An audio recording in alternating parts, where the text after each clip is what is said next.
Sad ćemo vidjeti kako se izračunaju vrednosti trigonometrijskih funkcija nekog ugla, ako je poznata jedna od njih. Naprimer, ako je sinus alfa jednako 3/5, treba izračunati vrednosti ostalih trigonometrijskih funkcija, kosenusa, tangensa i kotangensa za taj ugao.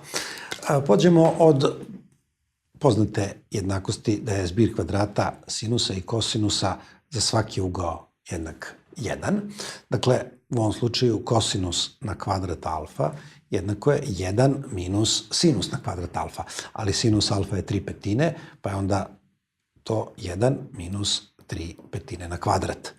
A kosinus alfa je koren iz 1 minus 9 sa 25, što je jednako, jedan ceo ima 25 25, pa je 25 manje 9, 16. Dakle, koren iz 16 sa 25 i to je 4/5. Sada je jednostavno izračunati vrednost tangensa tog ugla. Tangens alfa je količnik sinusa i kosinusa.